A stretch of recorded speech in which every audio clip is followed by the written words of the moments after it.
use. So employees are encouraged to take a 1-hour nap for their productivity. I mean, we don't have anything like that in the UK, and that's something that we should be thinking about. Founded in 2014, Engwe has become known for offering powerful, affordable, and versatile electric bikes that cater to a whole range of customers, from off-road adventurers to commuters. And so today I am here at Engwe HQ to go behind the scenes and uncover exactly how they operate from day to day, how they have been able to grow so rapidly, and how they're going to continue that momentum. Engwe began as a small workshop with 3 inspired cyclists with a dream to create world-class e-bikes. And whilst the road hasn't always been smooth, by staying true to their vision, they've been able to become one of the fastest growing electric bike brands in Europe and beyond, serving riders in 45 different countries. As I walk around Engwe HQ, I'm staggered by the size of the operations, from the supply chain and procurement team to advertising, design, logistics, service, and even legal. Bearing in mind, here in Shenzhen at least,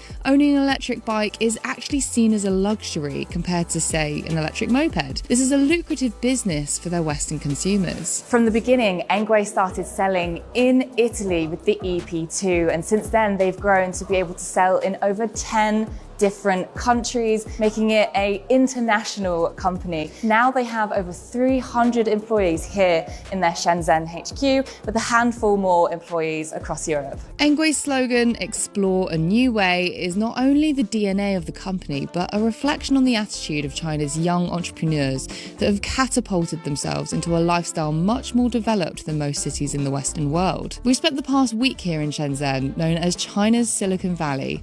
It's a young city, only around 45 years old, and in a short space of time transitioned from a humble fishing village to an innovation-driven economy through a dense ecosystem of tech companies, research institutions, and venture capital. If you want to watch our vlog from the whole week, then make sure to click the link above. We've just arrived at the Engwe lab, and now this was set up in late 2023 as a key focus in testing their bikes and all of the components that they have. So they focus on 3 things. They focus on safety, compliance, and performance. There are 28 testing machines that follow both Chinese and European standards, meaning every Engwe bike and each of its parts are tested and must pass key checks before it goes out to the rider. This is the fatigue testing machine. So they put immense pressure onto different parts of the bike, like the frame, the handlebars, the fork.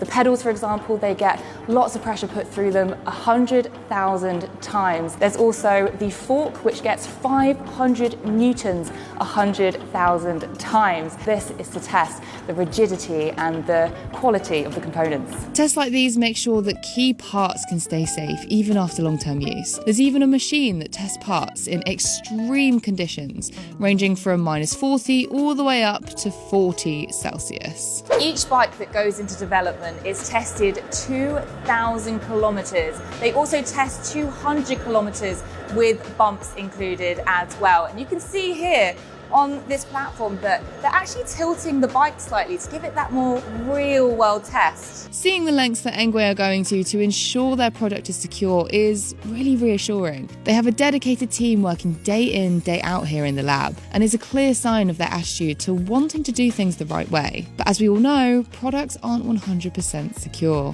Breaks and faults do still happen, and this is when a brand is really tested. A key question to customers when they're buying an electric bike is what happens with the after sales. Am I going to be getting the support that I need? And Engwe have been telling us today just how important that is to them. So they have 4 channels of communication. They have the live chat, they have emails, they have the call center, and they also have the repair center. And amazingly, they also have in-house support for both Italian and UK-based customers, which is set to grow into other countries moving forward. So there's a lot of different avenues of support here. Now, the key thing that they want to be doing is not only increasing the warehouses and the service network, but they also want to increase their team whilst also creating more after-sales care, like build videos and how to also look after your bike too. Now, they do admit that obviously support can always be better and improved. Engwe are of course aware and conscious of that, so they have made every effort to improve this. So for example, with their response time, it's gone from 24 hours to 16 hours, which is great. In a day, you're going to get a response and it's only going to get quicker.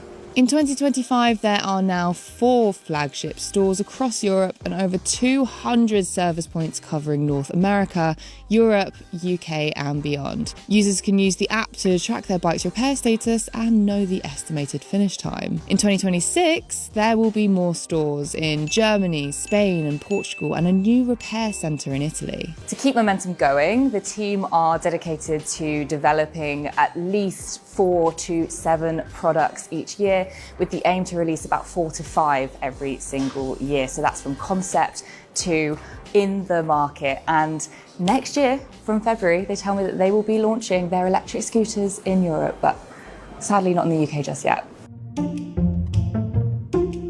We've just come into the meeting room because it's hit 12:30 and it is officially nap time here at Engway HQ. So employees are encouraged to take a 1-hour nap for their productivity. I mean, we don't have anything like that in the UK, and that's something that we should be thinking about. Sadly, no nap time for me, but I did get to have a banging lunch, and then I was asked if I could interview some of Engway's head honchos for an internal video. What message or vision does Engway want to share by inviting everyone to China? After my question time, it was time for us to do a workshop with Engway's design team about our views on the company in the name of market research. I went for powerful. You know, the bike is powerful, but it gives you power as well. The bikes are strong, they're rugged, and they're built very well.